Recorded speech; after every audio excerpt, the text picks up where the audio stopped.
The 8 world empires viewed in history and current events fulfilling Bible prophecy. This is a bombshell video. Please watch it for a shocking eye-opener.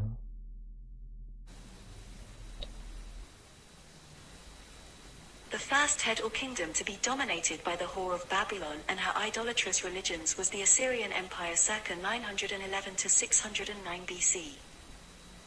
Its capital was Nineveh or modern Mosul in northern Iraq.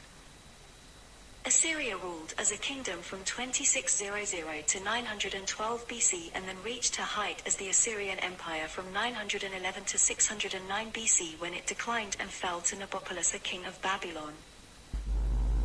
Seen here are drawing of King Sennacherib, the king of Ashur or Assyria of the Book of Isaiah, and the wall carving of the Assyrian winged bull or Lamassu. This is a flag designed for a modern independent state of Assyria which the Assyrians dispersed round the world today are hoping and fighting for its restoration in northern Iraq or Kurdistan. The ensign depicts the ancient god of Assyria or Ashur drawing an arrow with a bow and sun rays of Shamash, the Babylonian sun god.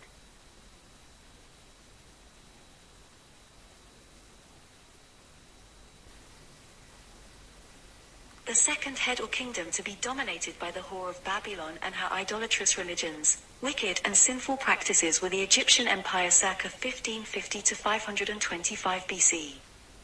It rose as a kingdom from 3150 to 1550 BC and then as the Egyptian Empire at its height from 1550 but declined and fell to Cambyses II, king of Persia in 525 BC. Its capital at its height was Thebes on the river Nile. Her famous pharaoh was Ramses II, whom many Egyptologists believe to be the pharaoh of the Book of Exodus. He is seen here on the wall murals in war chariot battling against the Nubians of the south, the kingdom of Kush or modern Sudan.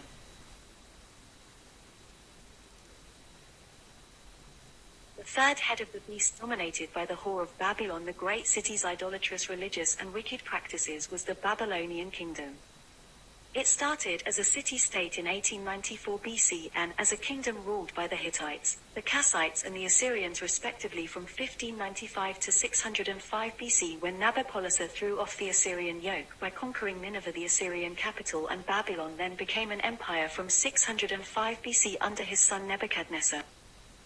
But in 539 BC, its capital Babylon, the great city under his grandson Belshazzar, which appeared to be impregnable, fell in a single night to Cyrus II, aka the Great, king of Persia, who diverted the river Euphrates away from it, which had served as a protecting and impassable channel around the moat and wall of the city for his troops to enter dry shod and take the city, thus killing Belshazzar, the last king of Babylon, so ending the Neo or New Babylonian Empire. These photos show the flag of the Babylonian Empire with the stylized symbol of the sun god Shamash emitting his sun rays. See now the image of Nebuchadnezzar engraved in a stone stele, the great city Babylon, the capital of his empire, the hanging gardens, the lion mosaic work on the Ishtar gate to the city, and a lion attacking a man sculpture which was left unfinished probably due to the impending Persian invasion of the city.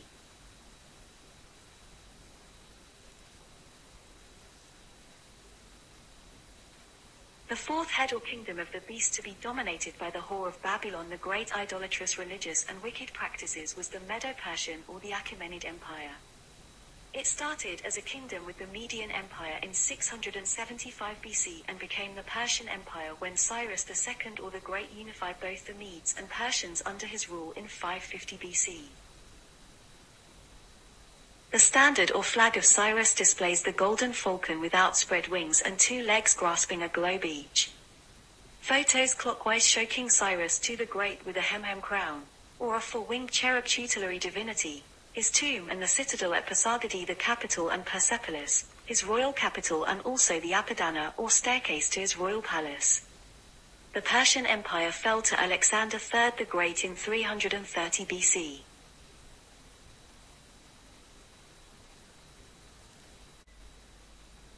The fifth head or kingdom of the beast to be dominated by the whore of Babylon, the great city's idolatrous religious and wicked practices, was the Greco-Macedonian Empire circa 330 to 30 BC. It arose as a kingdom in 700 BC with its capital at Pella and became an empire under Alexander III the Great in 330 BC when he defeated the armies of the last Persian king Darius III. The Persian Empire fell to the Greeks in 3 decisive battles at Granicus in 334 BC, Issus in 333 BC, and finally at Gaugamela in 331 BC. But Alexander died early in his 30s in Babylon in 323 BC without naming an heir, and so his vast empire was divided among his generals, or diadochi meaning successors. Cassander took the west or Greece, Lycomachus took the north or Macedonia, Thrace and western Asia Minor. Seleucus I Nicator took the east or eastern Asia Minor, Assyria, Babylonia, Persia, which then included modern Afghanistan and Bactria. And Ptolemy I Soter took the south or Egypt and Israel, but his successors later lost Palestine to the succeeding Seleucid kings. The standard and coat of arms of the Macedonian armies was the Vergina sun. The last or fourth remnant of the Greco-Macedonian Empire ruled by Cleopatra the Seven Philopator in Egypt fell to the Romans in 30 BC under Octavian when her lover Mark Antony was defeated by the future Augustus Caesar at the Battle of Actium in 31 BC.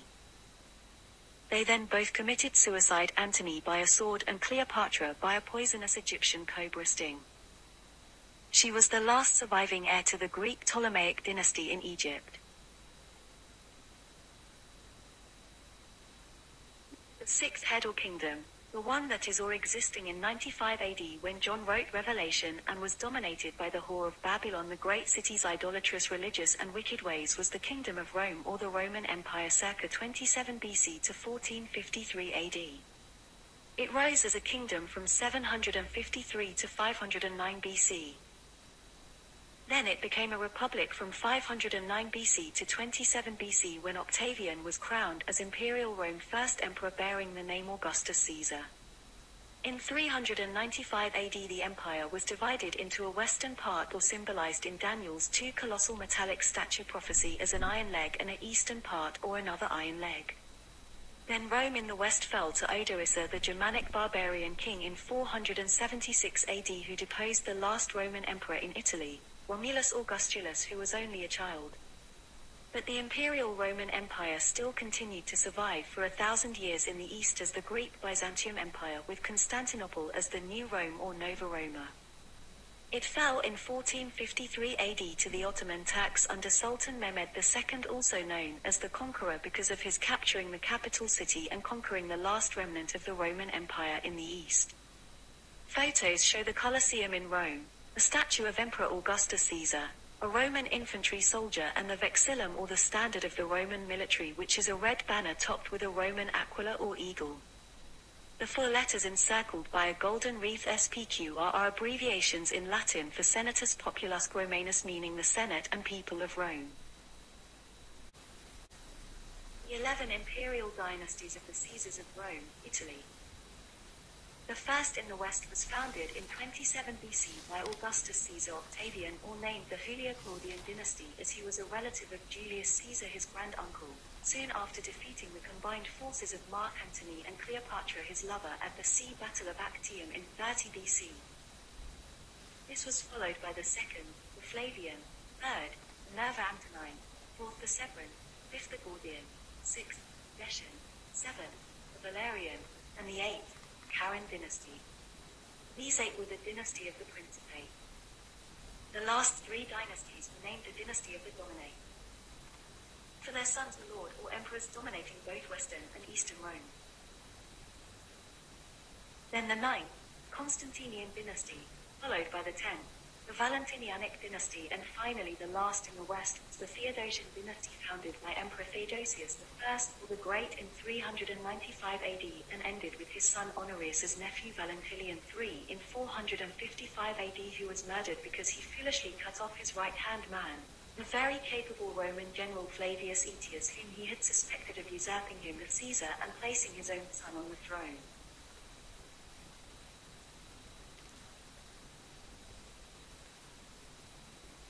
In King Nebuchadnezzar's dream, the Roman Empire was clearly prophesied to be a dual and strong empire as shown by the 2 iron legs of the image, just as the two silver arms and breasts of the image represented two joint powers, Media and Persia in a single empire.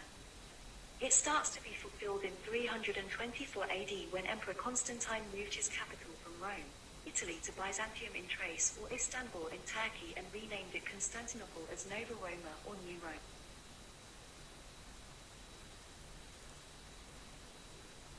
Then in 395 AD, it was fulfilled accurately when Rome became divided into Western and Eastern empires, each with a different emperor, on the death of Theodosius I, who divided it with his son Honorius ruling the west from Rome and Arcadius, his brother, ruling from the east in Constantinople.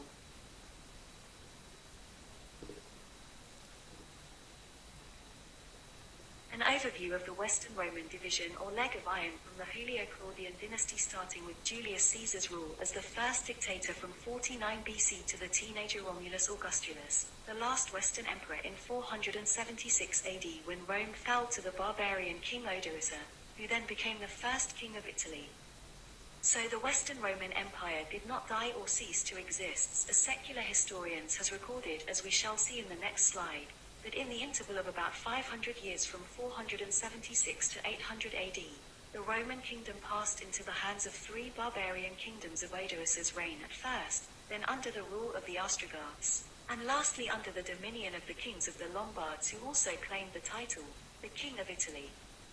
Then in 800 AD the Pope revived the Western Roman Empire as the Holy Roman Empire under the Frankish King Charlemagne the Great. The Holy Roman Empire in the Middle Ages continued on in a series of declines and revivals until the 20th century, when Benito Mussolini on May 1939 proclaimed, after 15 centuries, the restoration of the Roman Caesars, decreeing total Italian sovereignty over conquered Ethiopia, and proclaiming Victor Emmanuel III as his king, emperor of that primitive land. Il Duce, meaning the chief in Latin, a nickname for Mussolini, gave back to his millions of people a reborn empire of the seven fateful hills of Rome, so the Associated Press reported.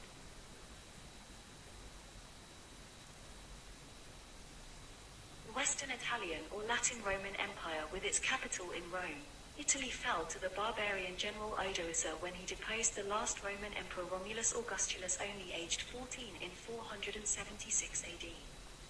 This was the official year the Western Imperial Roman Empire ended. But Odoacer then assumed the title of King of Italy, as its first king. This practice was followed by Theodoric the Great, the king of the Ostrogoths, who murdered him and all the succeeding kings of the Ostrogothic kingdom. Later the title King of Italy was assumed by the next dynasty of the kings of Lombardy until the last Lombard king, Assyrius, the father-in-law of Charlemagne, whose daughter he married. Then the Pope crowned Charlemagne, king of the Franks, as the first Holy Roman Emperor on Christmas Day 800 AD. His Carolingian dynasty fell in 888 AD, followed by a period of instability from 888 to 962 AD. But the King of Italy was continued by Otto I, or the Great, who was crowned HE or Holy Roman Emperor, and all the succeeding Germanic kings of the Ottonian dynasty, who were also crowned by the popes as Sacrum Imperator Romanum. This was in turn succeeded by the kings of the House of Habsburg. The last to be crowned Holy Roman Emperor or HE was Charles V. Then in 1806 the last Holy Roman Emperor of Austria, Francis II, was deposed by Napoleon Bonaparte, who assumed the Holy Roman Emperor also for himself as Imperator of the French in 1830. Benito Mussolini, or El Duce, meaning the chief, appointed King Victor Emmanuel III of the House of Savoy, who had ruled from 1900 as the King of Italy, as the Emperor of Ethiopia. This long lists of kings and emperors of the West show the long history of the iron leg of Western Rome. And it will continue until the 2 feet and the 10 iron mixed with ceramic clay toes with their 5 plus 5 kingdoms are formed, or until the end of the age, when they will all together at one time, suddenly and swiftly be smashed to pieces or destroyed supernaturally by the rock cut out without human hands, which is Jesus Christ's return to the earth from heaven.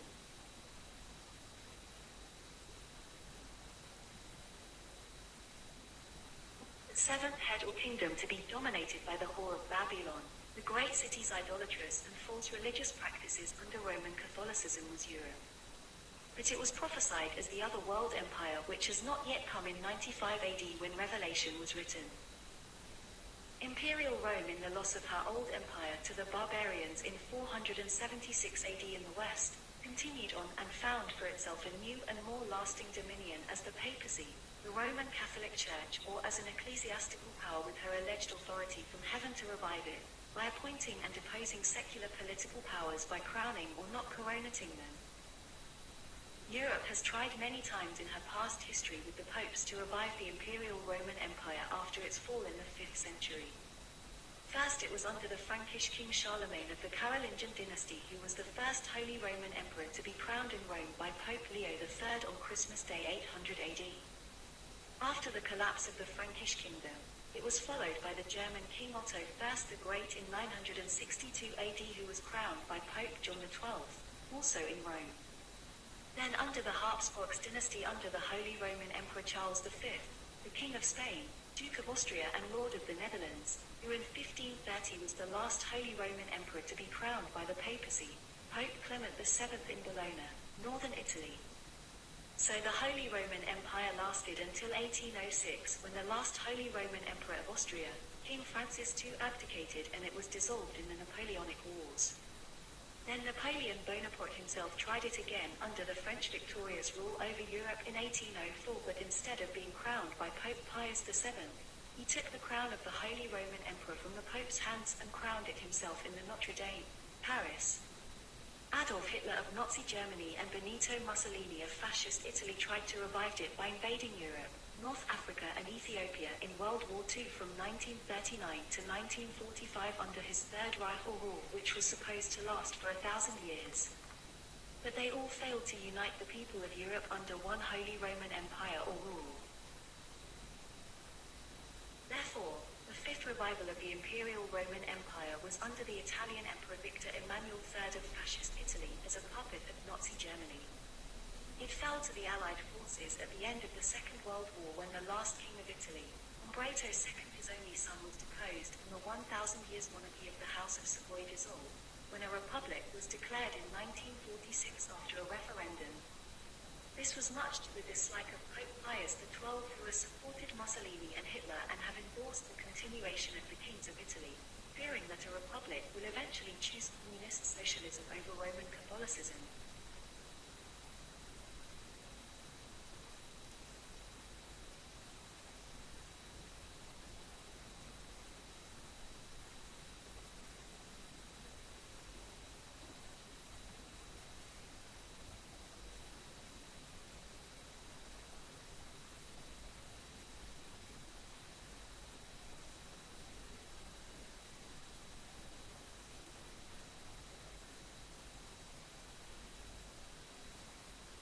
The birth and expansion of the European Union from 1957 to 2020. Its first capital was in Brussels, Belgium, and its twin capital is in Strasbourg, France.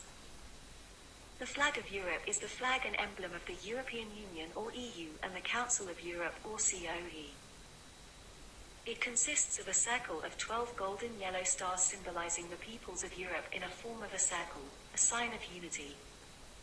Thus we see the woman of the Apocalypse who gave birth to the baby Jesus connected to the Blessed Virgin Mary in Roman Catholicism, and she dominates the seventh head or kingdom of Europe or European Empire of 10 kings and sultans, when in reality she is Ishtar, the Queen of Heaven, a goddess of the whore Babylon, the great city, Christianized and venerated as the Virgin Mary by the Roman Catholic Church.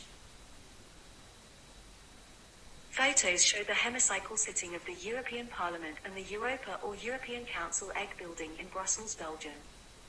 But what do the Virgin Mary and Easter egg of the fertility goddess Ishtar of Babylon has any connection with the EU except in her false idolatrous religions derived from the great city of Babylon?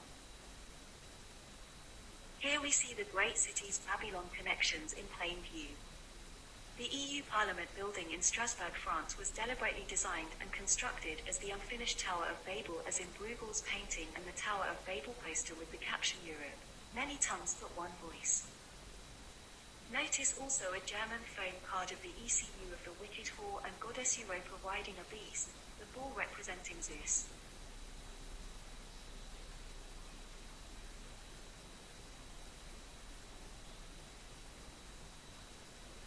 The The 28 member states of the European Union are listed in alphabetical order with their state flags and with a sovereign crown symbol if it is a kingdom or has a royal dynasty. Included are their capitals and dates of accession into the EU. There are 6 monarchies. Britain, which is a parliamentary monarchy, entered in 1973 but left after 47 years in 2020 in the wake of a shocking Brexit no referendum. The EU is now at 27 member states as of November 2021.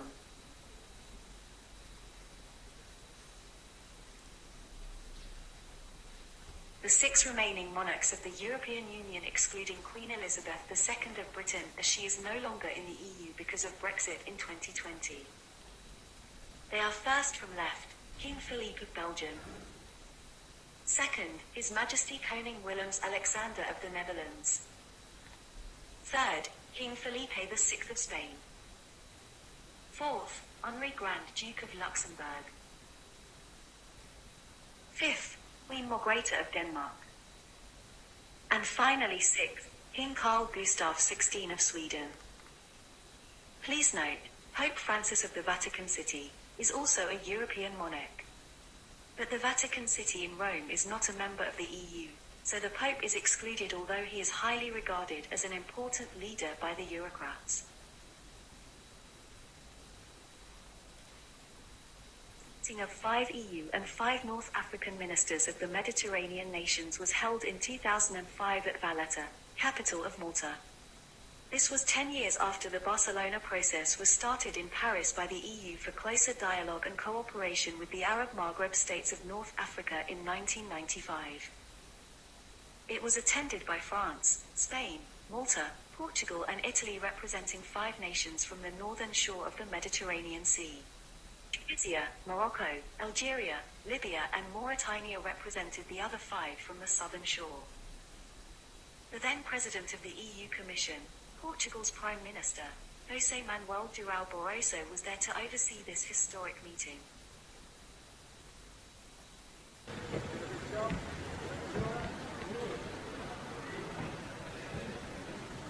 I apologize.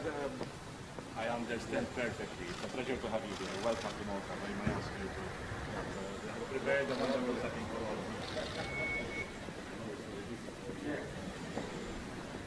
Excellency, welcome. Bienvenue. It's a pleasure to have you here. Please stand for the photograph. Yes.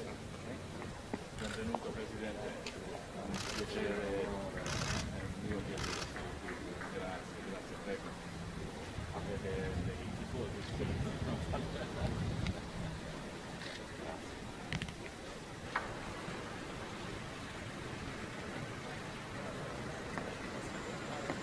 You managed. Pleasure to have you here. Thank you very much. You had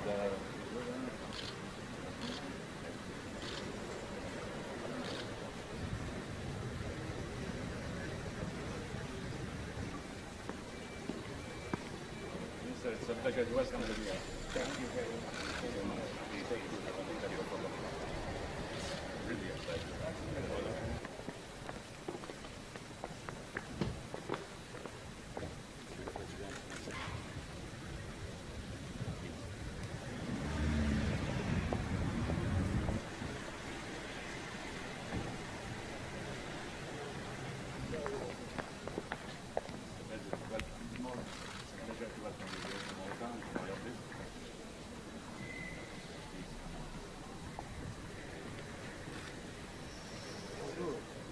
Thank you for coming. It's a pleasure to have you here. Thank you very much. Thank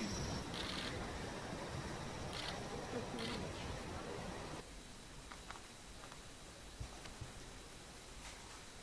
Together with the goal of security and stability, we now share the same principles and values of democracy, freedom, and respect for human rights.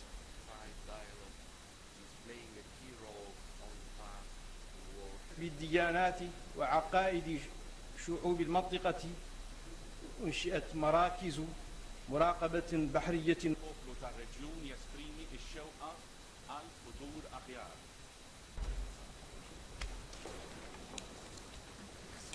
أود قبل كل شيء باسم الشعب التونسي أن أشكر الحكومة المالتية والشعب المالتي على استقباله إيانا ministerial groups of the 5+5 in order to enhance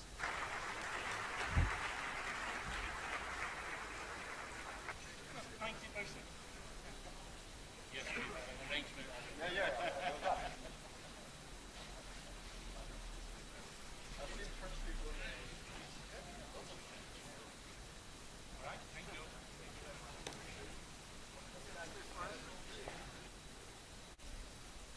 The Union for the Mediterranean, or in short UFM, was formed 3 years later on the 13th of July 2008 at the Paris summit by the then EU and French President Nicolas Sarkozy. This historic landmark meeting of 43 EU member states, 27 from the northern and 15 from the southern and eastern Mediterranean regions, reinforced the Euro-Mediterranean partnership that was set up in 1995 as the Barcelona process. Its secretariat or headquarter is in Barcelona, Spain. But because of Brexit, its total member states is now 42 as of November 2021, with 27 nations from the North and West Bloc and 15 from the South and East Bloc, with the Mediterranean Sea separating them.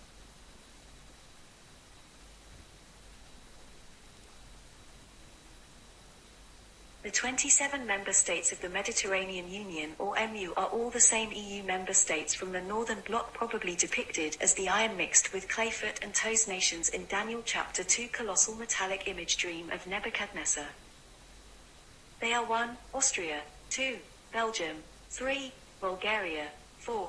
Croatia, 5. Cyprus, 6. The Czech Republic, 7. Denmark, 8. Estonia, 9. Finland, 10. France, 11. Germany, 12. Greece, 13. Hungary, 14. Ireland, 15. Italy, 16. Latvia, 17. Lithuania, 18. Luxembourg, 19. Malta, 20. The Netherlands, 21. Poland, 22. Portugal, 23. Romania, 24. Slovakia, 25. Slovenia, 26. Spain, and lastly the 27th, Sweden. Britain left the EU by Brexit, therefore also the UFM or Mixit in 2020. The 15 new member states of the Mediterranean Union are from the southwestern and eastern shore of the Mediterranean Sea, depicted as another single southwestern and eastern block or foot and toes of iron mixed with ceramic clay. They are 1. Albania, 2. Algeria, 3. Bosnia-Herzegovina, 4. Egypt, 5. Israel, 6. Lebanon, 7. Mauritania, 8. Monaco, 9. Montenegro, 10. Morocco, 11. Palestine, 12. Syria, but membership temporarily suspended because of her civil wars, 13. Tunisia, 14. Turkey, and lastly the 15th, Libya, which is an observer status member as for now in 2021. 3 are crowned kingdoms. They are Monaco and Montenegro with kings, and 1. Morocco is a sultanate with a sultan, while all the rest are republics. All the 2 iron mixed with ceramic clay feet in one big Euromed club. The front row center 3 are the 2 co-presidents of the UFM, Federica Mogherini, High Commissioner of the EU for Foreign Affairs from the Northern Shore and the other from the Southern Shore, and the Secretary General of the UFM. Thus total 42 iron, strong, and clay, weak, nations of the 2 Roman feet. Britain left the EU by Brexit, or Mixit, therefore excluded in this group photo.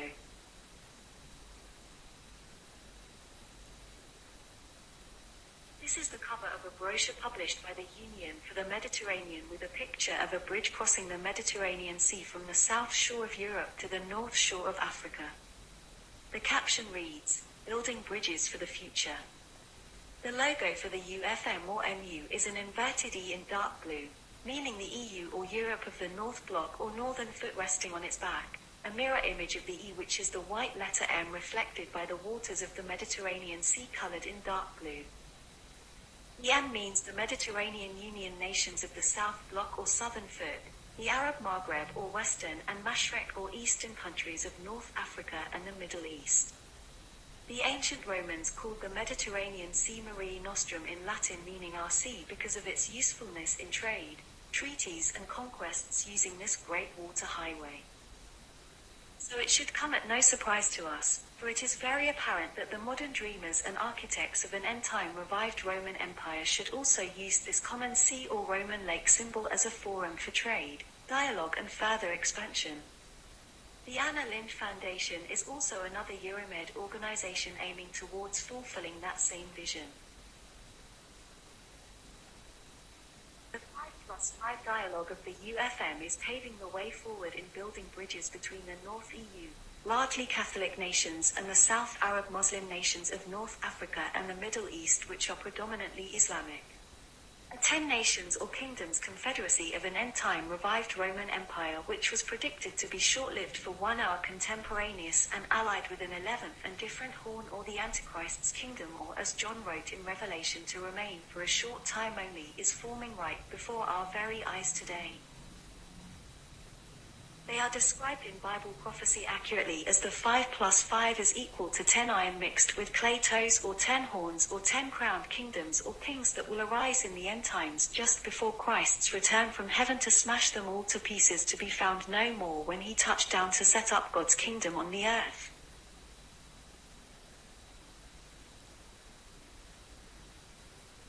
The 5+5 logo. What does it mean? This logo has in its center and vertically a drop representing the blue Mediterranean Sea. The flags of the countries are surrounding the drop from left to right, top to bottom in alphabetical order in English, representing the 10 countries. The left 5 are Algeria, France, Italy, Libya and Malta. The right 5, bottom to top, are Mauritania, Morocco, Portugal, Spain and Tunisia. The designation 5+5 inscribed in red identifies the countries of the north and south of the Western Mediterranean that belong to this organization. In my note here, the EU nations on the northern bank are lettered in blue, while the Arab nations of the southern bank are in green to avoid any confusion, for they are mixed just as the prophecy predicted. Iron is temporarily mixed with clay or ceramic, but they will not stick to one another for very long. So the flags do not represent their geographical positions on the Mediterranean basin, symbolized by a blue drop of water.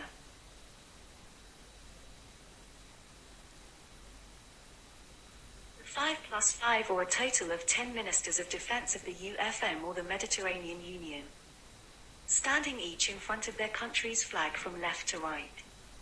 1. Malta. 2. Libya. 3. Italy. 4. France. 5. Algeria. 6. Tunisia. 7. Spain. 8. Portugal. 9. Morocco and 10. Mauritania. The General Secretary of the UFM representing the 5+5 flag here is not standing in the photo. He is Nasser Kamal, an Egyptian ambassador to France but resides in Barcelona, the HQ of the MU. How accurate the number 5+5 equal to 10 toes, which may probably be the clue to identify the 10 nations or kingdoms confederacy and contemporary allies of an 11th nation or king, but different king, or the king of the north or the red Antichrist beast is.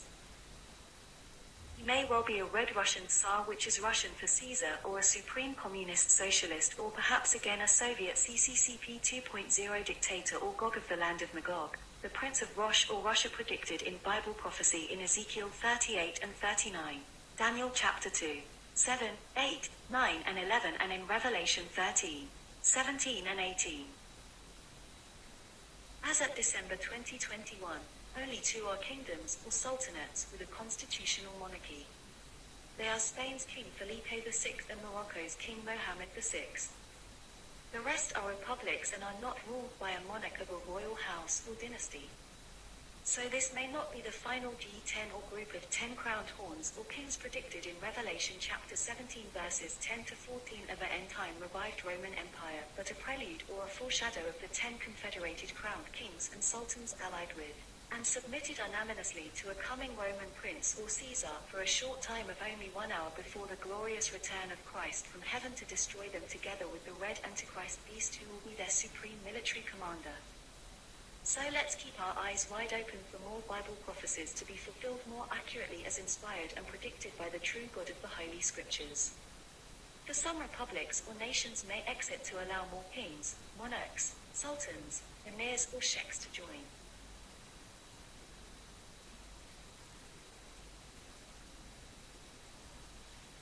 again we see the 5+5 defense initiative, but this time the 10 nations chiefs of defense standing from left to right with their nations' flags in front to identify them.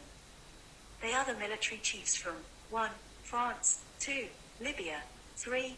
Italy, 4. Algeria, 5. Tunisia, 6. Malta, 7. Mauritania, 8. Spain, 9. Portugal, and the last and 10th, Morocco.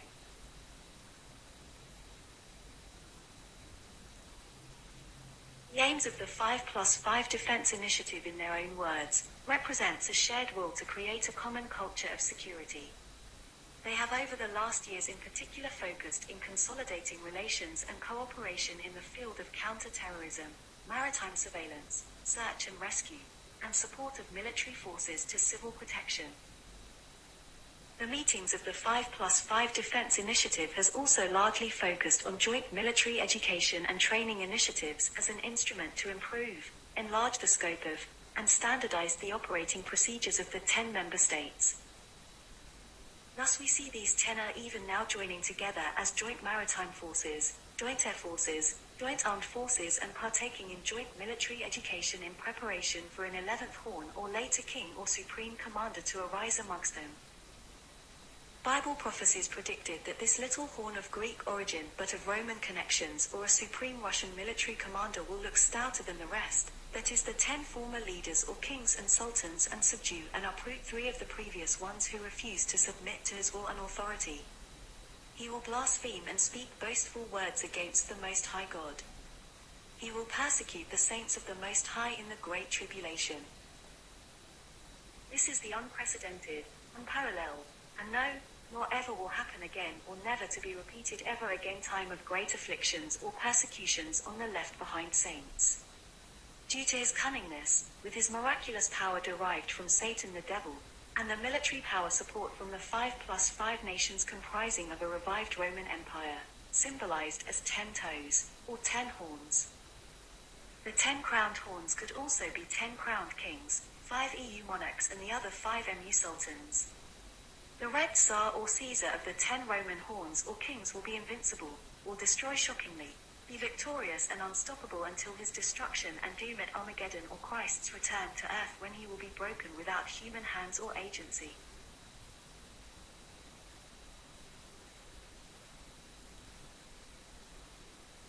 In 2017, France held the rotating presidency of the 5+5 Defense Union for the Mediterranean nations. Some are republics like France, Italy, Portugal and Malta from the northern shore. For others like Libya, Algeria, Tunisia, and Mauritania are from the southern shore. It is interesting to note that Spain from Europe, and Morocco from North Africa are crowned kingdoms which may be identified accurately as the 2 of the 10 horns with diadems of a red Antichrist beast, as John saw in Revelation 17, to be allied together with it.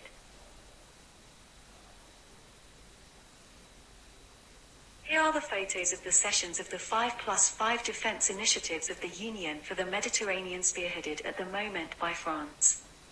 Are these the embryonic military forces of the coming 10 crowned horns, comprising of 5 EU kings and 5 MU sultans confederacy, who will with one mind, meaning unanimously, and at one time, or contemporaneously, give their military power and sovereignty authority to the red Antichrist beast as prophesied in Revelation 17?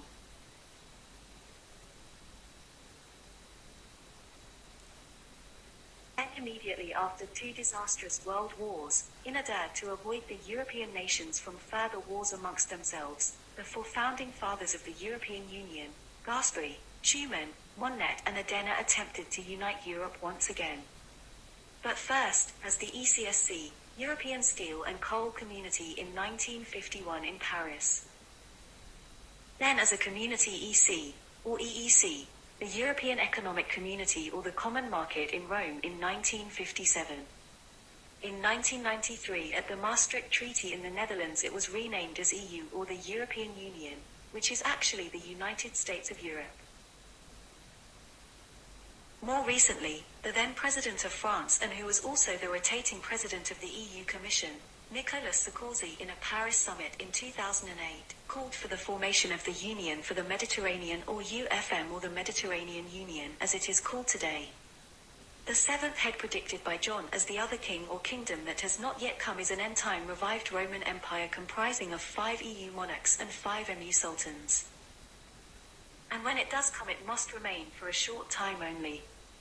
For the final 10 horns, each with a crown or all having royal diadems, will be all confederated and contemporary kingdoms and sultanates united and allied together with, and submitted to, or under the red beasts, or a red Tsars or Russian Caesar's autocratic and despotic dictatorship.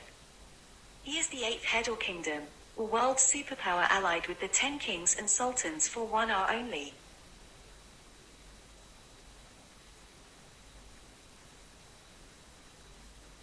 The Arab Maghreb meaning sunset or Arab Western nations, and the Arab Mashriq meaning sunrise or Eastern Arab nations. The Western Arab or Maghreb nations are Morocco, a sultanate, and Tunisia, Algeria, Mauritania and Libya, which are republics. All 5 have joined the Mediterranean Union. The Eastern Arab or Mashriq nations are the 5 royal or crowned kingdoms of Saudi Arabia, Jordan, Oman, Qatar, Bahrain, United Arab Emirates or UAE. They also include Syria, Iraq, Egypt, Sudan and Yemen, which are republics. The state of Palestine has not yet been formed. More nations, especially those with royal monarchs, kings, sultans, sheikhs and emirs, join the Mediterranean Union in the near future to fulfill the prophecy of 10 crowned horns or kings and sultans who will ally themselves as one short-lived revived Roman Empire with the coming red Antichrist beast.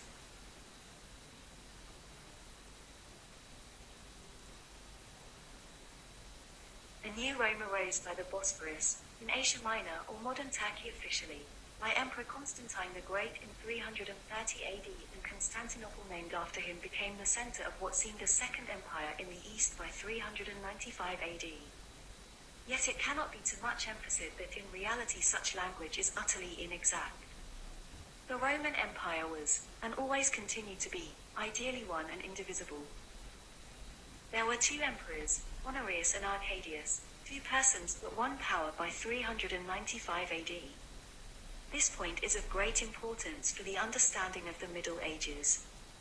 There only is one and can be one empire. This the Encyclopaedia Britannica strongly stated. History emphasizes the fact that the Roman Empire was always one and indivisible, although there were 2 divisions, East and West.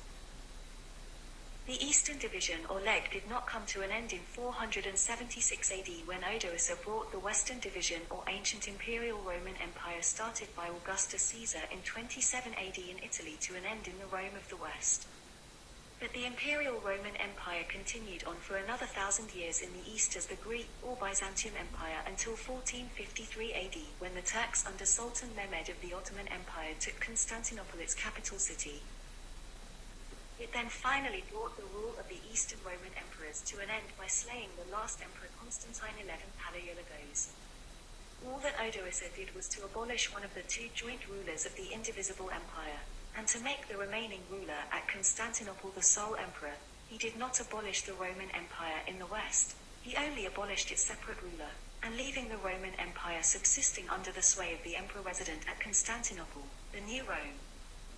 When the capital of the Roman Empire was transferred to the east by Odoacer's capture of Rome, the papacy remained faithful to the empire, so that now Constantinople became the second Rome. It continued to take the insignia of the Western Roman Aquila or Imperial Eagle, but now with 2 heads, one facing west and the other facing east, to show that Eastern Rome is still the continuation of the Roman Empire ruling over the east and west. That the Byzantium emperors spoke and wrote in Greek, and their religion was the Greek Orthodox Christianity, in contrast to that of the Roman Catholicism of the Holy Roman Emperors of the Middle Ages in the West, and their church was the Greek Orthodox Church under the Bishop and Patriarch of Constantinople, the first amongst equals.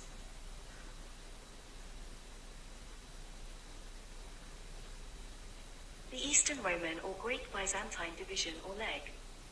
It continued to rule the Roman Empire in the east from 395 AD after it divided when Arcadius, the elder son of Theodoric I, became the sole emperor in Constantinople, the Nova Roma or New Rome and capital of the empire, while his younger brother, Honorius, ruled the Western Division or Iron Leg of the Roman Empire from the same year.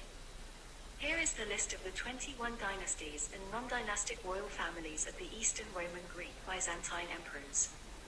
The first was the Constantinian dynasty, which ruled from 306 AD under Constantine the Great to 363 AD when Julian the Apostate, his nephew, was killed on campaign against the Sassanid Persians.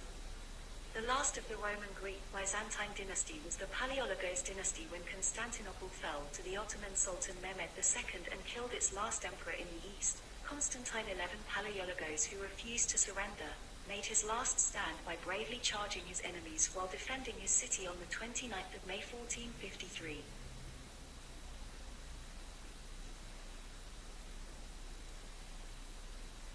Territories of the Eastern Roman or Greek Byzantine Empire from around 300 to 1453 AD with its double-headed Roman aquila or eagle and the Cairo standard and banner of Constantine the Great. The two Greek letters Chi or Ch and Rho or R stands for Christ.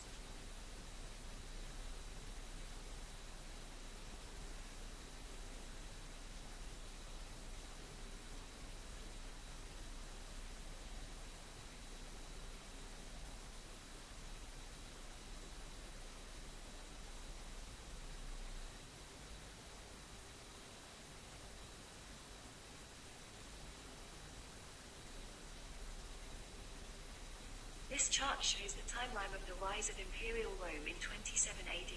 From the Western dynasties of the Augusti or revered emperors or Caesars of Rome in Italy under Augustus Caesar or Octavian in the first Helio-Claudian dynasty to the last Palaeologan dynasty of the Basileis, Greek for kings and emperors or Augusti in Latin of Constantinople at her fall in 1453 AD to the Ottoman Turkish Sultan Mehmed II. Constantine XI Palaeologos' death marked the end of the Greek Byzantine or Eastern Roman Empire, which traced its origin to Constantine the Great's official foundation of Constantinople as the Roman Empire's Nova Roma or the new Roman capital in 330 AD. The Byzantium Empire was merely the Roman Empire's medieval continuation in the East, with its citizens continuing to refer themselves as Romanoi, in Greek meaning Romans. The last Byzantine emperor's death and the fall of Constantinople on the 29th of May 1453 AD also marked the definitive end of the Roman Empire, founded by Augustus Caesar almost 1,500 years ago. So the secular historians tell us, and most people took their word for it, believing that the imperial Roman beast had been killed in 476 AD in Italy when Rome fell to Odoacer the Barbarian, or when Constantinople, the second Rome, fell to the Ottoman Empire in 1453. But Bible prophecies by Daniel and John predicted and reveals that there is yet another imperial Rome or an end-time Roman Empire comprising of 5 plus 5 toes, or a total of 10 kingdoms or kings or monarchs or even sultans, which will rise again, one last time together in a confederacy or union. These 10 kings and sultans will finally give their power and authority unto him who is an end-time Caesar or Roman emperor. They also predicted that 3 of the first kingdoms or kings or horns in the short-lived or for a short time only revived Roman Empire of the last days will be invaded, subjugated and uprooted, and then all 10 kingdoms, ruled by 5 monarchs and 5 sultans, will be made to submit willingly to, and be controlled or dictated by the red Antichrist beast, a fierce-faced king of the north of Greek origin in Daniel 8 and a supreme dictator of Roman connections in Daniel 2 and 9, in other words a Russian. Tsar meaning Caesar, for only 1 hour, just before the return of Christ from heaven to earth to destroy him and smash his revived evil Roman Empire and all who opposes his coming to rule this planet Earth. But how will Imperial Rome rise again and goes back to her hegemonistic future to be destroyed supernaturally by Christ's glorious coming or advent to earth to set up his everlasting kingdom? Continue to watch the next slide for the answers.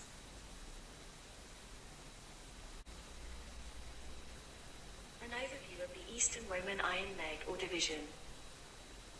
It started when Constantine defeated his last rival in the East, Emperor Licinius, and moved his imperial capital from Rome in 324 AD to the Nova Roma or New Rome in the East at Constantinople.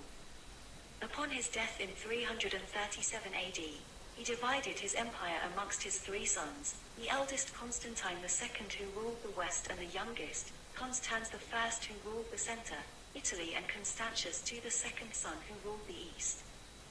But it was not until the reign of the Theodosian dynasty under the two sons of Theodosius I or the Great, Arcadius the elder son who inherited the east and Honorius the younger son who took the west, that the Roman Empire was splitted into two divisions with their separate imperial courts, first at Rome or Ravenna in the west and Constantinople in the east.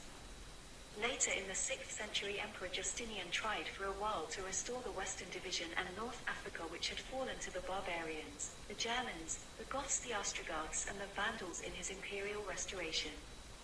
But it was retaken by the barbarians and the Muslims hordes a century later. Instead of these loss of territories, the Eastern Roman or Byzantine Empire continued to flourish, prosper and glow in the east, with the list of more dynasties of Greek kings or basileis to come, who also called themselves Augusti or revered Roman emperors and considered themselves Romans too. They continued to take the Roman imperial eagle, but now modified with two heads, one facing west and the other facing east, as their banners and insignias. They also called themselves Greek Orthodox Christians, taking the famous Chi-Rho sign of Emperor Constantine the Great as their symbol, and their empire a Christian one, much like their Roman Catholic counterpart in the Holy Roman Empire, which arose later in the west upon Charlemagne's coronation in 800 AD.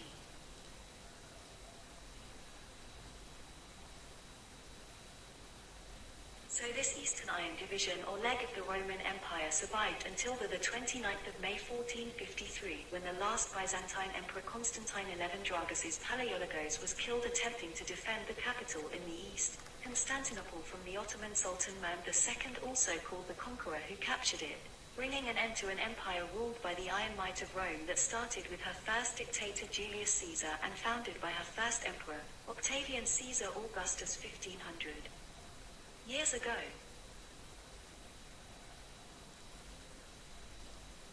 The Eastern Roman or Byzantium Empire and her Greek Orthodox Church's connection to Moscow, the Third Rome or the successor to Nova Roma or the New Rome, Constantinople, for over 1,200 years. The Greek Orthodox Saints Cyril and Methodius are seen in the picture here holding the Cyrillic alphabet, named after the younger brother Cyril, which he modified and developed from the Greek alphabets for the Slavic Rus or Russian people. The fully rounded onion-shaped domes of most Russian Orthodox church buildings, like the St. Basil Cathedral in the Kremlin, Moscow, were also modified from the semi-rounded rooftops of the Greek Orthodox church buildings, like for example the Hagia Sophia Church in Constantinople, built by the Byzantine Emperor Justinian. They were fully orbed in architectural design, in order not to collect heavy snow during the cold Russian winters and easy to dislodge during the spring. Notice that it is because Russia is the successor of the Eastern Greek Roman or Byzantium Empire that the Antichrist beast predicted in Revelation 13 has what appears to be a body of a leopard, which is a Bible symbol used for Greece in Daniel 7:6. Physically speaking, Russia was bodily descended from Greece, hence the embodiment of the leopard in this red beast power.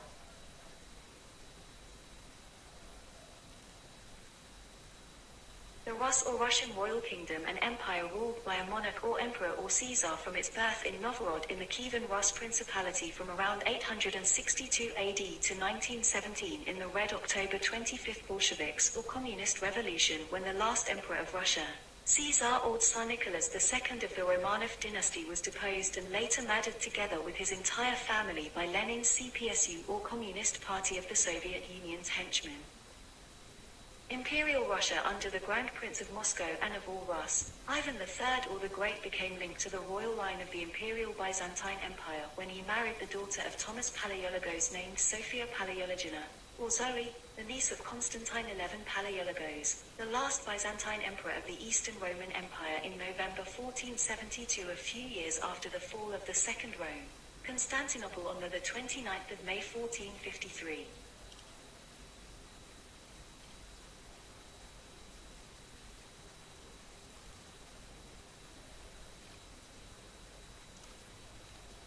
When its capital, Constantinople, fell to the Ottoman Turks in 1453 AD, the Eastern Roman or Byzantine Empire of the East did not die as most people have mistakenly assumed. For the Greek Orthodox Church, associated with their Greek-speaking and writing emperors, continued its life and founded for itself a new empire of the East, to the north, in the Empire of Russia. Under Ivan III, the Great, the Grand Prince of Moscow and of all Rus, Moscow became the metropolis of Orthodoxy, Byzantium law now influenced his code, and he took for his cognizance the double-headed eagle. In November 1472, a few years after the alleged fall of the Eastern Roman Empire or death of Imperial New Rome in Constantinople, Ivan III, the Great married as his second wife, Sophia Palaiologina, or Zoe, the niece of the last emperor of Constantinople, Constantine XI Palaiologos, whose brother's name was Thomas Palaiologos, Sophia's or Zoe's father. Then Ivan IV, the Terrible, his grandson, ascended the throne in 1533 as the Grand Prince of Moscow at the age of 3, and at the age of 17, after establishing the Tsardom of Russia with Moscow as the predominant state, he assumed the title Tsar or Caesar, in short meaning Caesar in Russian, and henceforth the Russian emperor is in theory and very largely in fact the successor of the old Eastern Roman emperor. This is a historical fact stated by the Encyclopaedia Britannica. Tsar Ivan IV was the first Russian prince to officially assume the title of Tsar, meaning Caesar or emperor, in 1547, and as the political head of the Orthodox Church, with the Patriarchate of Moscow as the spiritual father, in much the same way like the Holy Roman emperors of the West in the Middle Ages. The political heads who were blessed and authorized as the head monarchs by the Roman Catholic Church, whose fathers or papas were the popes of Rome. Thus Russia under the Tsars, which is a Russian word for Caesar, became heir to the traditions, religion and power of the Eastern Byzantium or Greek Roman Empire. So according to history, Russia was the successor of the Eastern Greek Roman Empire. Thus Moscow is the third Rome. And as history records, the regime of the Tsars, like other forms of Roman powers, also fell. It was overthrown by the Bolsheviks or Red October Revolution of 1917 on the 25th of October in the Julian calendar, which was the 7th of November, Gregorian calendar. Its Greek, or more accurately the Russian Orthodox Church, was also practically destroyed. Out of the rubbles of the Marxist communist revolution led by Vladimir Lenin, Red Socialist and atheistic Russia was born. Bible prophecies scholars, Bible seminary professors, all from the West, and myopic or short-sighted church leaders who blindly followed their misinterpretations that the little horn which arose with the 10 horns of a dreadful fourth Roman beast, assumed by them to be the EU in Daniel 7 is the Antichrist beast, have failed to identify Russia as the Antichrist power. This is because of their failure to study carefully the history of the entire Roman Empire. In their attempts to interpret prophecy, they have paid too much attention to only one leg or division of the Roman Empire and have completely ignored the other leg or division, namely the Eastern Roman or Greek Byzantine Empire and its continuing Greek-Roman Byzantine connections to the north, or the kingdom of the Russian Caesars or Caesars or Tsars of Moscow, the Third Rome.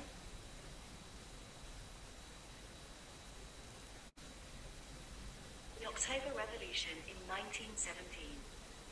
The so-called Great Victory, as claimed by Marxists, socialists and communists, was achieved by a cowardly, shocking and brutal act of massacre of the last emperor of Russia, Tsar Nicholas II, and his entire innocent family of 6, his wife Alexandra, 4 daughters, Olga, Tatiana, Maria, Anastasia, and a son, named Alexei.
lists supreme Soviet dictators from the first Communist Party chairman, Vladimir Ilyich Ulyanov alias Lenin, followed by Joseph Stalin, Georgy Malenkov, Nikita Khrushchev, Leonid Brezhnev, Yuri Andropov, Konstantin Chernenko, and the eighth and last president of the Soviet Union or the USSR, CCCP in Cyrillic Russian script, Mikhail Gorbachev, who was also the General Secretary of the Communist Party of the Soviet Union or CPSU until the apparent fall and death of the Red Beast of the Soviet Union on December 31, 1991.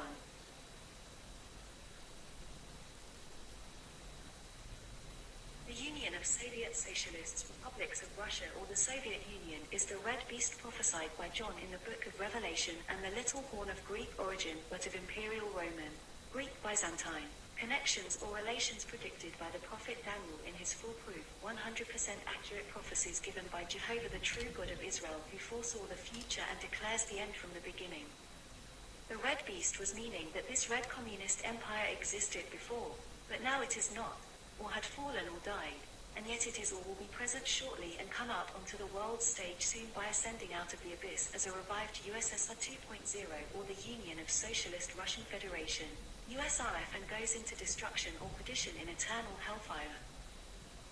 The past presidents of Russia who succeeded Mikhail Gorbachev after the death of the Red Beast of the Soviet Union on December 31, 1991 were Boris Yeltsin, Vladimir Putin, Dmitry Medvedev and Vladimir Putin, again re-elected in 2018, who is the incumbent president of Russia until his 6 years term ends in 2024, provided he is not ousted prematurely by the fierce-faced king of the north or a coming Red Tsar of Russia predicted in Bible prophecies as the Red Antichrist Beast.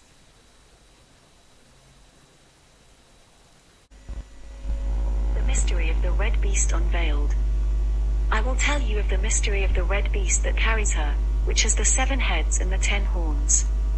The Red Beast that you saw was, meaning it existed before as the Greek Empire, and is not, that is it had fallen in 95 AD when John wrote the Book of Revelation, and it will ascend out of the abyss or be revived again as the Red Communist Empire of Russia and go to perdition.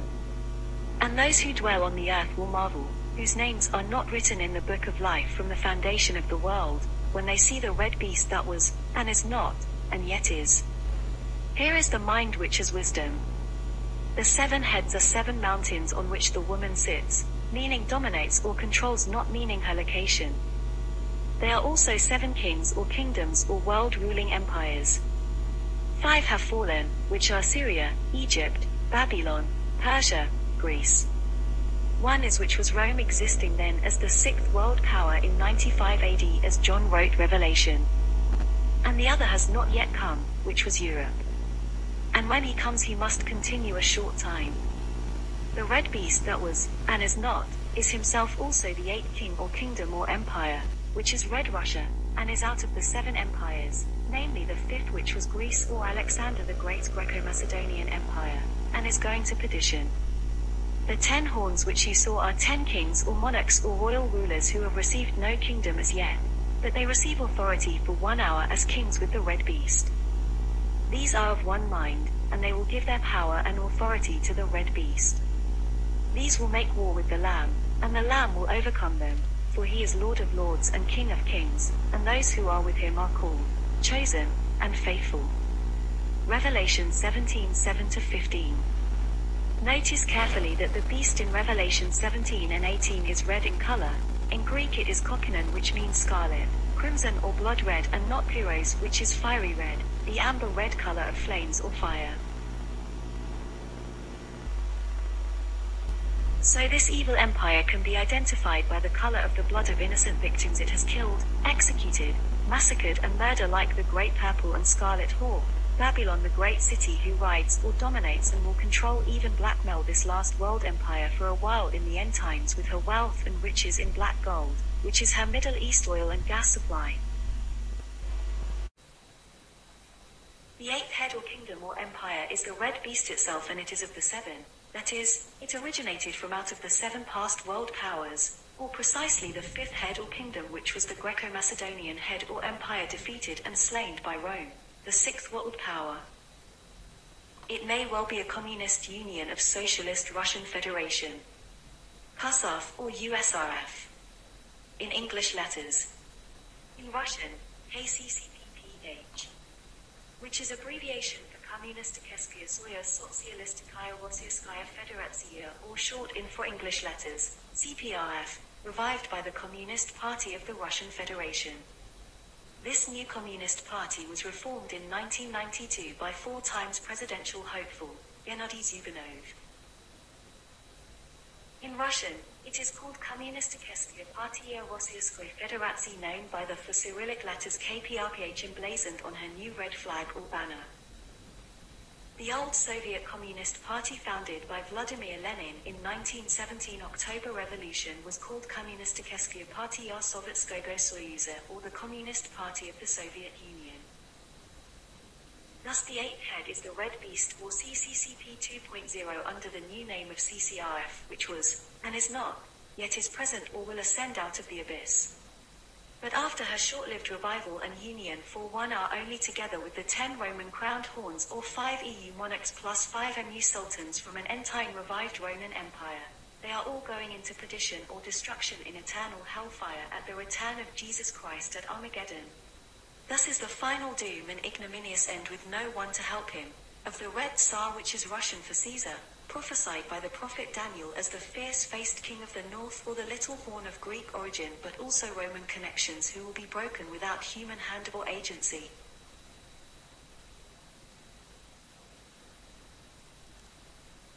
The dead red beast of the Soviet Union, or USSR, or CCCP, is now being remembered, reformed, and may soon be revived again as the CCRF, or the Union of Socialist Russian Federation.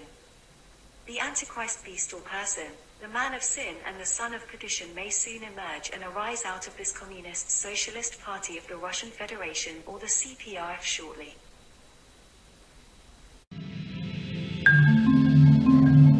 Today, Russians mark the 100-year anniversary of the October Revolution. The Bolshevik uprising that started in Petrograd, modern-day St. Petersburg, and introduced communism to the world. 26 years after the collapse of the USSR, the Communist Party is the second largest in Russia, technically. And its aging leadership is working to bolster its ranks with a new generation of young comrades. Revolution! No solution! Revolution! No!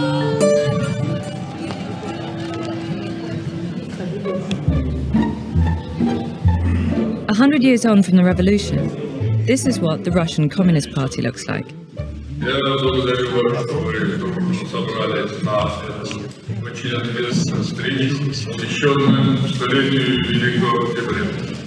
Gennady Zyuganov has led the party for 25 years. He's run in 4 presidential elections, twice against Vladimir Putin, and come in second every time.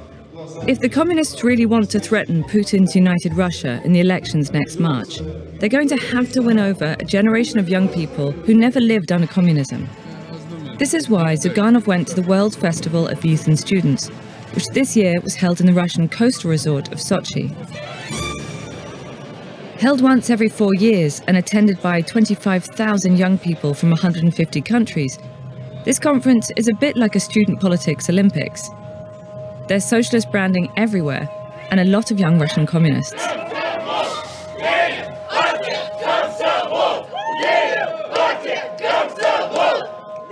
The Communist Party says around 40% of its 160,000 members are under 35. The Komsomol, the party's youth group, claims 20,000 members between the age of 18 and 35.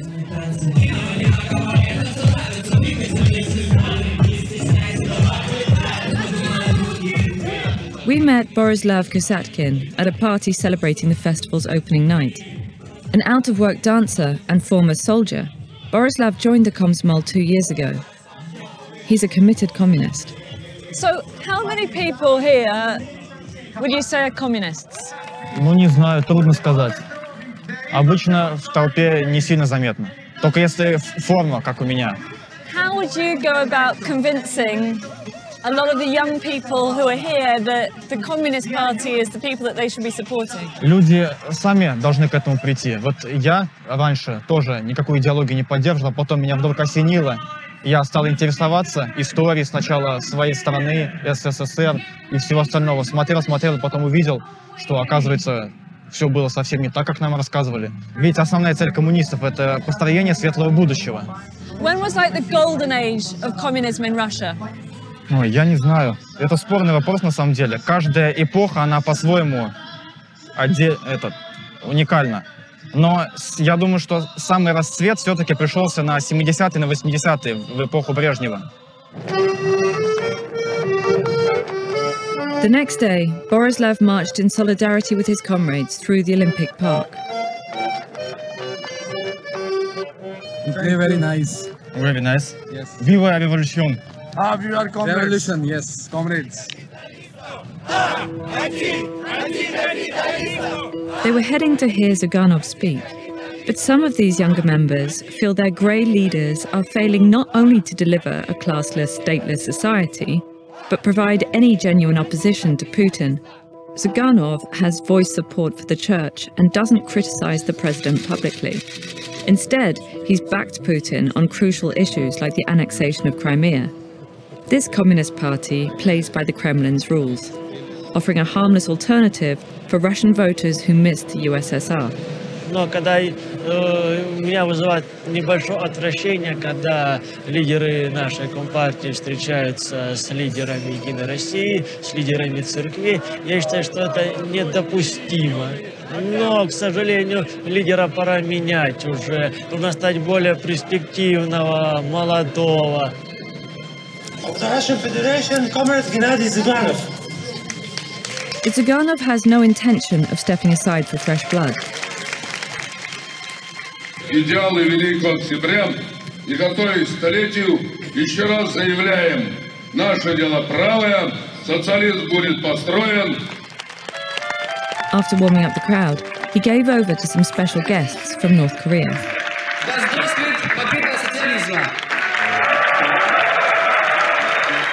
Even Che Guevara's daughter made an appearance. Cuba! Viva Che Guevara!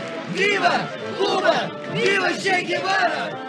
When we finally caught up with him at the conference, we asked what the key issues of his fifth presidential campaign would be. Сплоченность, солидарность, поддержка молодежи. Do you think these issues will have a good chance of beating Putin or his successor? Пойдемте с молодежью.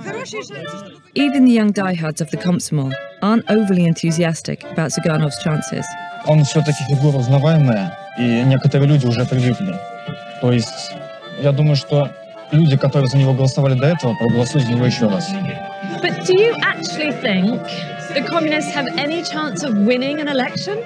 Но всегда стремиться к своей цели, не останавливаться. Но я надеюсь, что получится.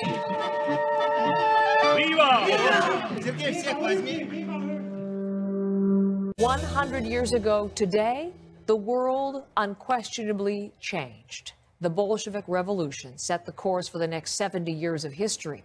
The anniversary used to be a public holiday, but today's festivities are not supported by the Kremlin. And for Vladimir Putin, it's business as usual. Our Moscow correspondent Chris Brown explains why. Well, I'm on Tverskaya Street in downtown Moscow, and really the scene here is like something out of another era. They're celebrating 100 years since the Russian Revolution. You can hear lots of patriotic Russian songs. There's busts of Vladimir Lenin, Stalin's around here as well. And in fact, there's countries all around the world that have communist parties that have sent different representatives here. And what's interesting today is that really this is only organized by Russia's Communist Party. This isn't organized by Russia's government, and it really reflects a very ambiguous relationship that Vladimir Putin and his administration have with this particular anniversary.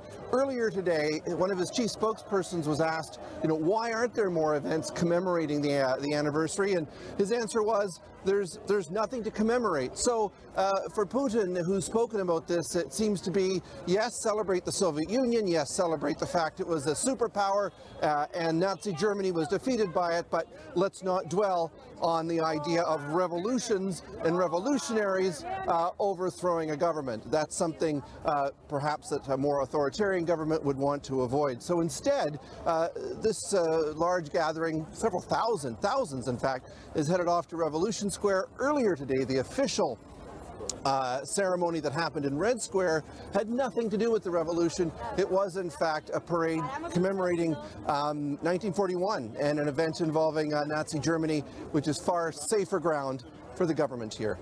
Chris Brown, CBC News, Moscow. With parliamentary elections less than 6 months away, authorities are cracking down on Kremlin critics. But they could be facing new threats, including from within the traditionally loyal Communist Party. DW's Emily Sherwin traveled to the southwestern city of Saratov, where she met a local politician who is determined not to be silenced. In the footsteps of Lenin, Nikolai Bondarenko sees himself as a politician of the people, just like his communist forefathers. But he has a huge social media presence. Bondarenko's YouTube channel has over 1 million subscribers. Fight for your rights is the motto here. His social media accounts show him fighting against corruption and for more equality, including as a representative in the regional Saratov parliament. And Bondarenko doesn't shy away from criticizing the Kremlin and the ruling United Russia Party. It's your actions, the actions of the Russian government, of your president, of your United Russia Party. You gave our national riches away to oligarchs. Now Bondarenko is facing what he says is a political campaign against him. Local politicians have accused him of corruption for monetizing his social media accounts. He could face a criminal case that could prevent him from running in the upcoming Duma elections. The government is afraid of people uniting around a concrete political program which provides an alternative to the course they have taken. Throughout my whole career, during the many hours of live streams online or in my videos, I never asked people to follow Nikolai Bondarenko. I'm just asking people to be political. If you don't like what I say, follow your own line.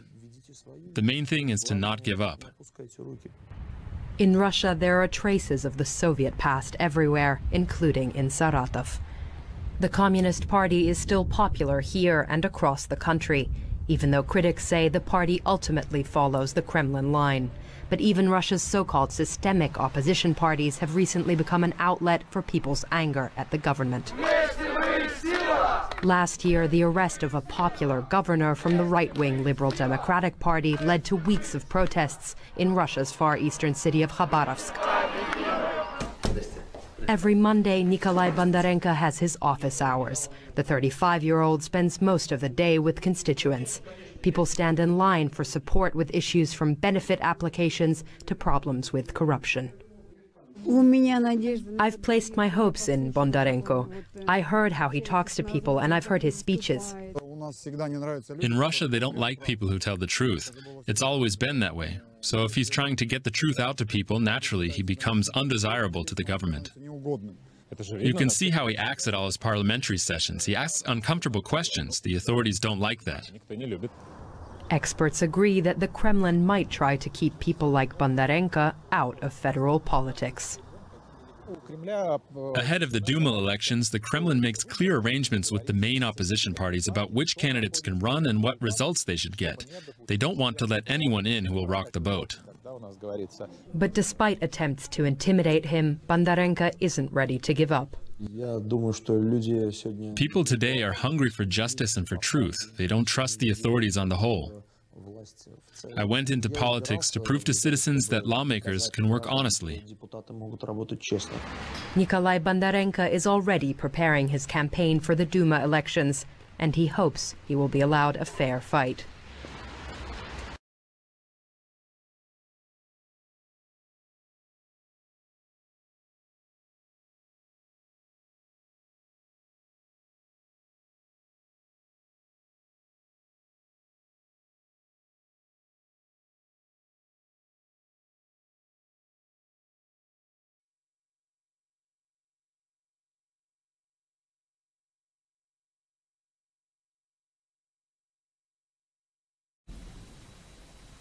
The last world empire is the eighth head of the red beast prophesied to be dominated by the great city.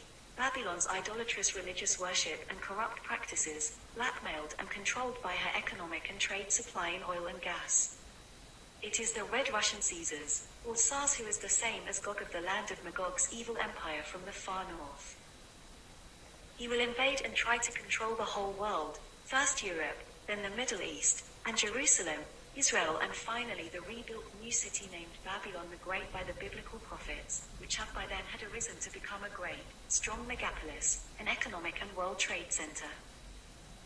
Great Babylon symbolized as a prostitute dressed in purple and scarlet, adorned with pearls and precious gemstones, with a golden cup of abominations in her hand, will rise again to become a corrupt and filthy rich, wealthy and luxurious city because of her oil and gas deposits in the desert sands of Iraq, the black gold which the red Antichrist beast will desire to possess for his massive military forces. The little horn, or the 11th one, is connected with the 10 horns or kings which shall arise out of the head of the fourth dreadful, terrifying looking and very strong beast, which is a symbol for the Roman Empire in Daniel chapter 7.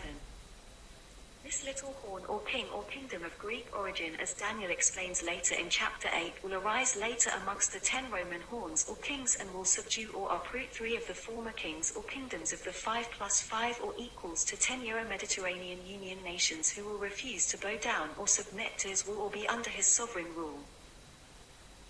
Then, all the 10 nations, comprising of 5 EU monarchs and 5 MU sultans, will out of fear, with one mind, or unanimously submit themselves and give their power and authority to him as the supreme leader, for he is a fierce-faced dictator whose appearance looks stouter than the rest.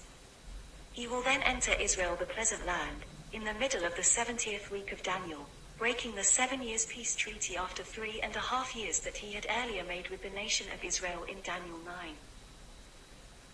He will invade the pleasant land as predicted in Ezekiel 38 and 39 and Micah 5 as the Assyrian from Syria and northern Iraq in the end-time invasion of Gog, the prince of Rosh, Russia, and Meshech, Turkey, and of Tubal, spelled as Tubal, the Caucasian nations like Georgia, whose capital is spelled Tbilisi, Tbilisi, Azerbaijan, Chechnya, etc., Persia or Iran, and probably including Afghanistan, Goma or Turkey, or probably Germany, House of Tagama, likely the ex-Soviet Central Asian Islamic Stan Turkic republics like Turkmenistan, Kazakhstan, Uzbekistan, etc., etc. Together as a northern coalition of the Red Antichrist beast's military forces, they will invade Israel, overflow and pass over the Middle East and from there into Egypt and North Africa. The Red Tsar will overthrow the pro-US and pro-Western government of Cairo, Egypt, in an attempt to paint the whole continent red in the color of communism. While in Egypt, he will hear disturbing news from the north which will alarm him that the short-lived northwestern European Axis forces had broken apart by the Allied forces led by Britain and the US, which are now coming against him.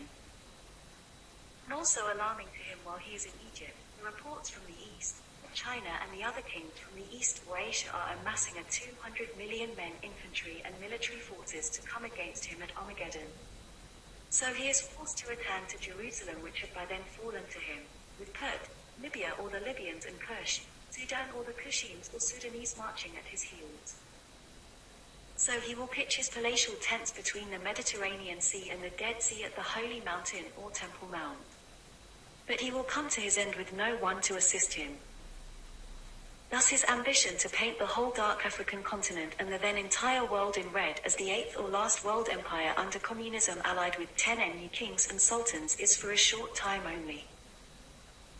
For it will be thwarted by the opposing forces from the west and the east gathered at the plain and foot of the hill of Megiddo, or Harmageddon Israel, and finally by the heavenly forces of the saints and angels of the Lord of Lords and the King of Kings at the victorious return of Christ himself from heaven to the earth in Jerusalem to destroy him.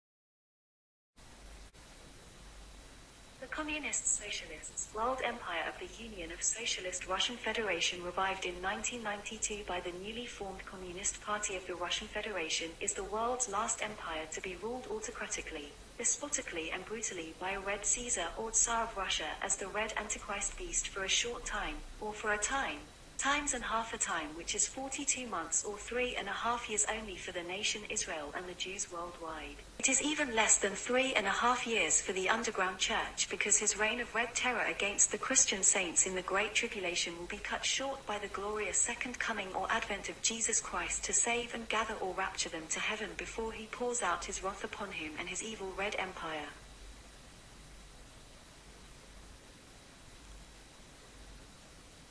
Red Caesar of Moscow the Third Rome and his 10 allied kings and sultans. He is the little horn of Greek origin, but of Roman relations and connections with the Greek, Byzantine or Eastern Roman Empire, whose capital was Constantinople, the New or Second Rome. And he will be supported by, and allied with the 10 Kingdoms Confederacy or the 5 EU or European Union monarchs plus 5 MU or Mediterranean Union sultans, who are also 10 contemporaneous kings with him, and who will finally unanimously submit their power and authority to him as the supreme Russian dictator for a very short time only, 1 hour, before they are all destroyed at Christ's glorious advent and victorious defeat of their seemingly invincible military forces at his touchdown on the earth.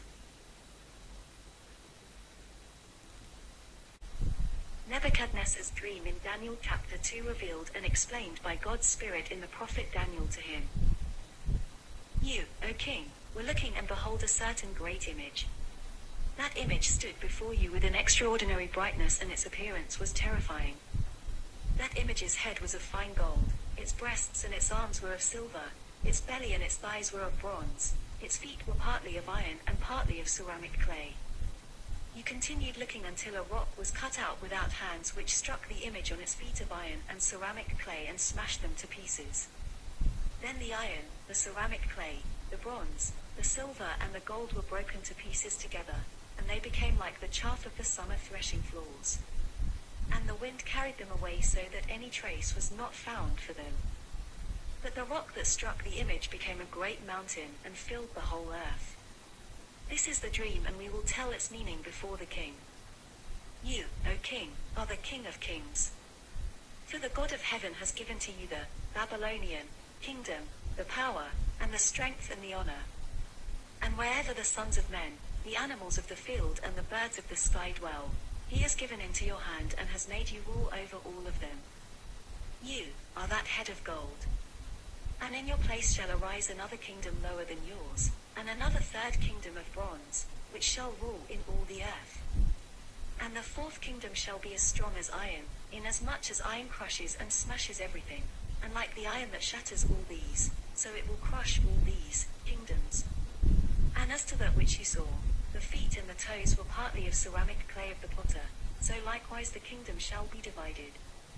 But the strength of the iron shall be in it, because you saw the iron mixed with the ceramic clay of the miry clay. And as the toes of the feet were partly of iron and partly of ceramic clay, so likewise the kingdom shall be strong and partly fragile. And as you saw that the iron mixed with ceramic of the miry clay, they shall be mixed with the seed of men. But they shall not stick to one another, even as iron does not mix with the clay. And in the days of those 10 kings, notice the Aramaic or Chaldee word here is Malkeh, from the Hebrew root word Melech, which is king singular, or Malachium the plural here meaning kings. The God of heaven shall set up a kingdom which shall never be destroyed forever. And the kingdom shall not be left to another. It will crush and make an end of all these kingdoms, and it shall stand forever. Because you saw that the rock was cut out without hands, and that it crushed the iron, or the Imperial Roman Empire, the bronze, or the Greco-Macedonian Empire, the ceramic clay, which is the end-time revived Roman Empire of 2 feet and 10 toes, the silver, or the Medo-Persian Empire, and the gold, which is Nebuchadnezzar's Neo or New Babylonian Empire. The great God has made known to the king what shall happen after this. And certain is the dream and trustworthy its meaning. So again we are told, as in the book of Revelation, the G10 are 10 crowned horns or royal kings. So too here Daniel states under the inspiration of God's Holy Spirit that the iron mixed with ceramic clay toes will be kings or monarchs, sultans, and royalties. Malkeh A. in the original Chaldean language, while the two iron mixed with clay feet may be the other nations or republics or kingdoms or all these which are not the G10 iron mixed with ceramic clay toes.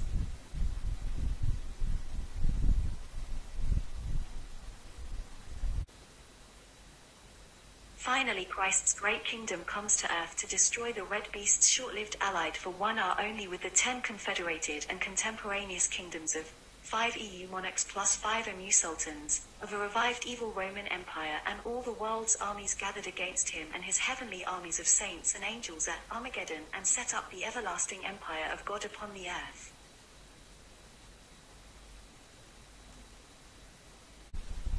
The end of all for great world empires according to the prophet Daniel in the colossal metallic statue's dream of King Nebuchadnezzar of Babylon. Babylon, the head of gold. Medo-Persia, the 2 chests and 2 arms of silver. Greece, the belly and thighs of bronze. Rome, the 2 legs of iron. The end-time revived Rome of 5 EU plus 5 MU nations of iron mixed with clay 2 feet and 10 toes, or the final 10 confederated and contemporaneous monarchs and sultans, or 10 crowned horns or kings who will submit and unanimously give their power and authority to a little horn of Greek origin and Roman connections. A red Caesar from the land of Magog identified as a coming president of the Union of Socialist Russian Federation or Rosh, Russia and of Meshech, Turkey and of Tubal, Caucasian nations, who will be destroyed by Christ's return from heaven to the earth. Christ, who is the rock of ages, is also the crushing rock cut out without human hands, and he will shatter and break all these 4 world empires to pieces, to be found no more traces of them when he sets up his everlasting empire of God on the earth. He, the King of kings and Lord of lords, is the Prince of peace, who will finally bring world peace and harmony to this battles and war-ravaged, destroyed earth for 1,000 years and beyond, into the new heavens and new earth where righteousness will dwell. Jesus Christ's final descent and touchdown on this planet Earth is to finally bring world peace and harmony, or true heaven on earth, for 1,000 years, ending after the millennial reign of Christ, or God's everlasting kingdom or empire on the earth, in a new heavens and a new earth where righteousness will dwell forever, worlds without end.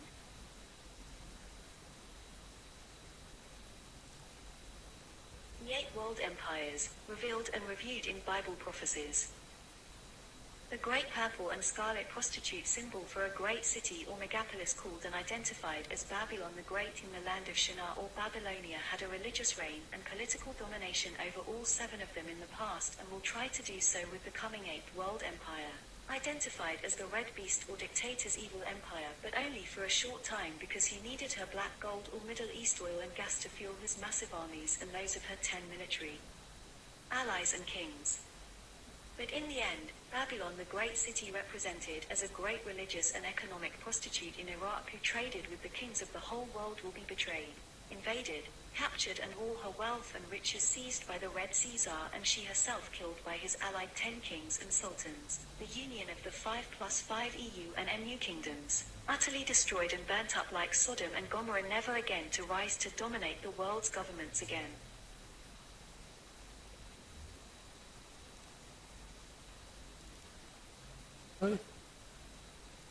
It's the mind that has wisdom to unlock the mystery of the woman dominating a red beast with 7 heads and 10 horns, and with the red beast himself, the 8th.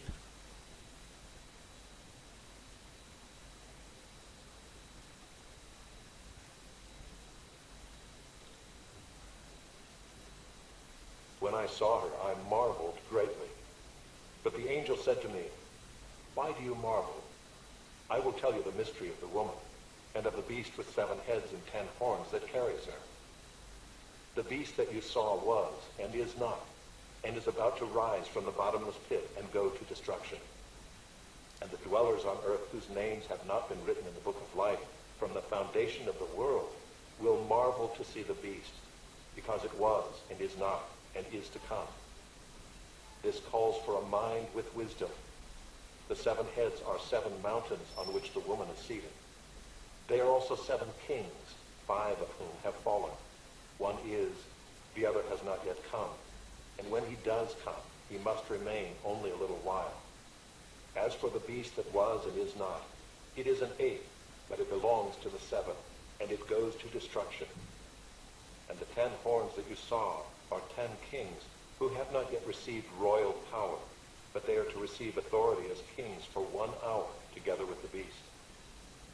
These are of one mind, and they hand over their power and authority to the beast. They will make war on the Lamb, and the Lamb will conquer them, for he is Lord of lords and King of kings.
The 7 heads of the red beast are 7 mountains, which also symbolize 7 world-ruling empires of history and Bible prophecies. The first was Assyria, the second was Egypt, the third was Babylon, the fourth was Persia, and the fifth was Greece. These 5 had fallen when John wrote the book of Revelation in 95 AD. And the one was Rome, then existing and ruling in his days. And the other, the 7 head, has not yet come, and when he comes he must stay for a short time only. It is the end-time revived Roman Empire of 10 toes or horns or crowned horns, meaning it will comprise of 10 royal kings or kingdoms, confederated and contemporaneous with the 8th head, which is the red Antichrist beast kingdom or empire. They are the 5 EU or European Union plus 5 MU or Mediterranean Union kings or kingdoms and sultans or sultanates whose territorial origins are from the 2 iron and clay feet, which are the extension of the old imperial Roman Empire, finally revived in the last days. This G10 or group of 10 nations or kingdoms will unanimously give their power and authority to the coming Red Russian Caesar, or they will submit themselves and be allied to the Red Beast of Soviet Russia, which was, now is not, and yet is, and be present or be revived again by the CPRF, or the Communist Party of the Russian Federation, reformed by its first president, Mr. Gennady Zyuganov, as a new Union of Socialist Russian Federation, or CCCP 2.0, in the near future. John's prophecies in Revelation chapter 17 and 18 say that the 8th head or last world power is the red beast itself, which arose out of the 7 which are the previous 7 world empires. This 5th head can be understood and identified as the 5th world empire, which is the Greek Empire of Alexander the Great, because Russia's primary origin is also from Kievan Rus in the Ukraine, who are the Greek Slavic Rus or Russians, while its secondary origin or connection is from the Eastern Roman or Greek Byzantine Empire. This precise identification is one that most Bible prophecy scholars, even so-called experts, are ignorant about and mistaken with. Thus they myopically see and teach today that the Antichrist is the Pope of the Vatican, Rome, like Dr. Martin Luther and the Protestant reformers did in the past, and which the Seventh-day Adventists also teach today, which is partially true only, as there will be many Antichrists and false prophets which will arise after the apostles have died or gone away, as Paul taught. But the Roman papacy is not the final Antichrist beast power. So many have assumed wrongly, like their so-called reputable doctors and respectable professors of theological colleges and schools of divinities and evangelical churches like Mr. John F. Woolward, J. Dwight Pentecost, Hal Lindsey and Tim LaHaye, etc. and etc. And many others who teach that the Antichrist beast is a coming Western European dictator from the EU in Brussels or Strasbourg, or even from Rome, Italy, if it becomes the future capital of the EU.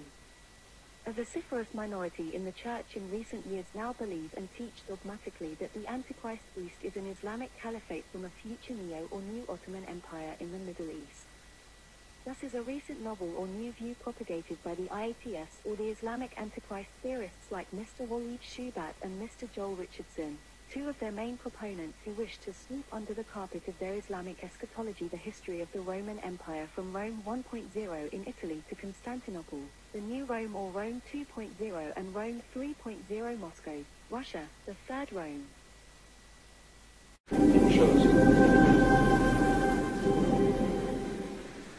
Was Assyria. The second was Egypt. The third was Babylon. The fourth was Persia. The fifth was Grecia. These five have fallen, according to the prophecy. But there is one east, which was Rome, ruling in 95 AD, during the time when John wrote the book of Revelation. And the other has not yet come, and when he comes, he must stay a short time. This is the seventh head or kingdom or world ruling empire, which is the revived Rome of 10 toes. There is 5 EU and 5 MU, Confederated and Contemporaneous crown horns or kingdom. And the 8th is the beast or the Antichrist, and it's Russia, because Russia's origin is of Greek origin, and is out of the 7, that is, of the 5th empire, which was Greece.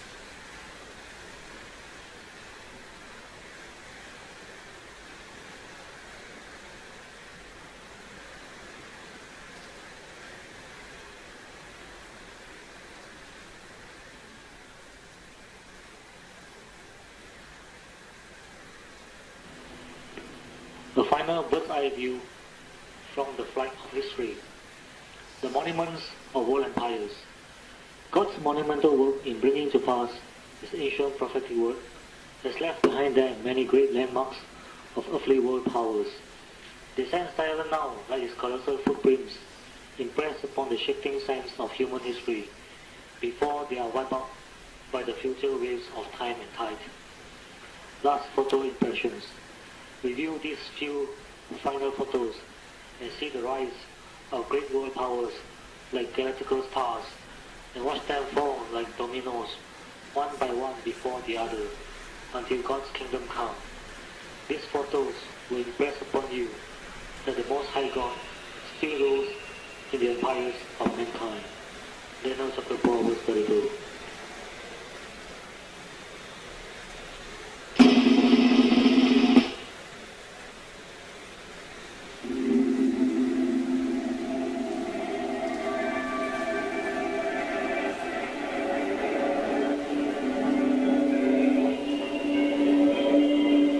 The first world power was Egypt.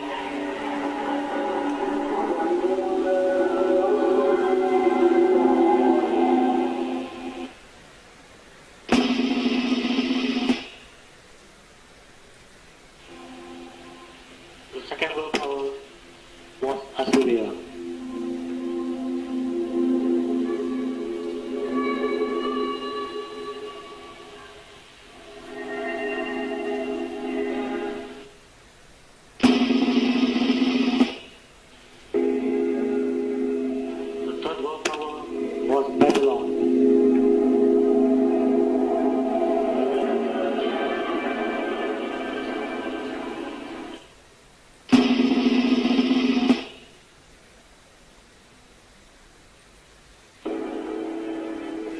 The fourth world power was Persia.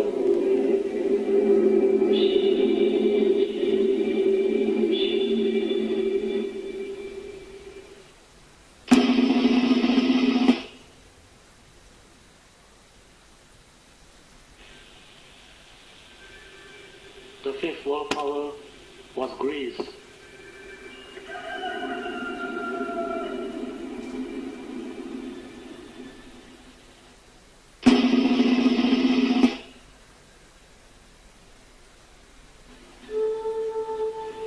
Rome, the sixth world power.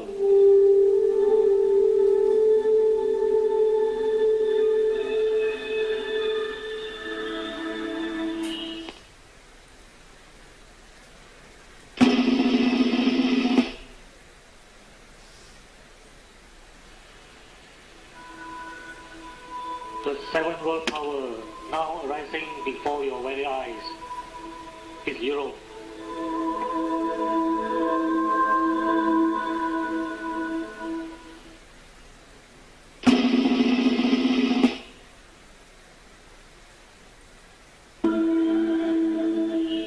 The eighth and the last world power will be Soviet Russia or revived Soviet Union.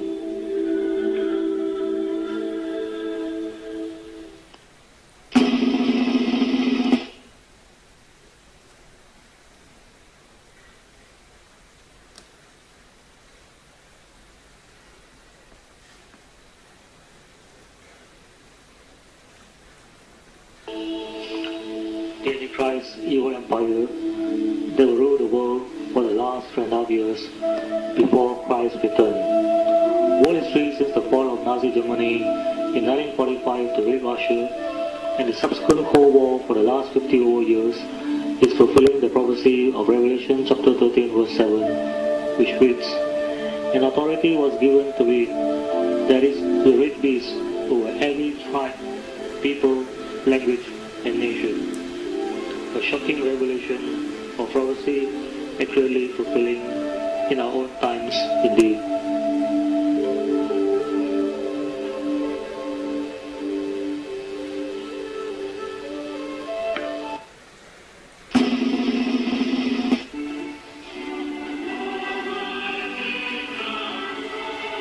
Finally, Christ's kingdom comes to earth to destroy the Antichrist, great evil empire forever.